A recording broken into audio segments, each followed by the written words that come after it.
பேரும் கார ஆம்லேட் தான் பண்ண போகிறோம். இந்த ஆம்லேட் வச்சு நம்ம சூடான சோறுக்கு சாப்பிட்டோன்னா ருசியாக இருக்கும். அதுதான் இப்போ பார்க்க போகிறோம். 2 ஆம்லேட்டில் நான் கொஞ்சம் வெங்காயம், உப்பு, மஞ்சத்தூள், கொஞ்சம் பெப்பர் போட்டு இல்லை அசல் நம்ம பண்ணுற ஆம்லேட்டு நான் பண்ணி வச்சுக்கிறேன். ஒரு சைடில் வந்து நான் கடாயில் எண்ணெய் ஊற்றி கொஞ்சம் பூண்டு நசுக்கி, கருவேப்பிலை, வெங்காயம் கூட மசாலா என்னென்ன ஆட் பண்ண போகிறேன்னா ரெட் சில்லி, மல்லித்தூள், கரம் மசாலா, உப்பு, மஞ்சத்தூள் இன்னும் கொஞ்சம் வதக்கிட்டு இதை போட்டுட்டு இந்த அரைச்சி வச்சுக்க முட்டையில் எடுத்து நம்ம அப்படியே போட்டு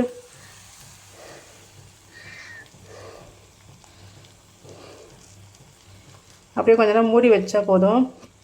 இது கார ஆம்லேட்டாக வந்துடும். இது அப்படியே திருப்பி போட்டோன்னா கார omelette is ready. Let's see the process. விருப்பப்பட்டனா மேலே நீங்கள் கொத்தமல்லி தூவிக்கலாம். அது உங்கள்கிட்ட ஒரு ஆப்ஷன் தான். இது கார ஆம்லேட் வந்துட்டு நம்ம சூடான சோறுக்கு, லெமன் ரைஸுக்கு என்ன வேணால் நம்ம யூஸ் பண்ணிக்கலாம். இன்னைக்கு திருப்பி போட்டோன்னா கார omelette is ready. Let's see the process. பாப்பா கார முட்டை ரெடி ஆயிடுச்சு.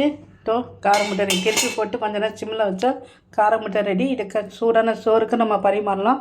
இல்லாட்டி நம்ம இனிமேல் லெமன் ரைஸ், கலவை சாப்பாட்டுக்கு எல்லாத்துக்கும் பரிமாறலாம்.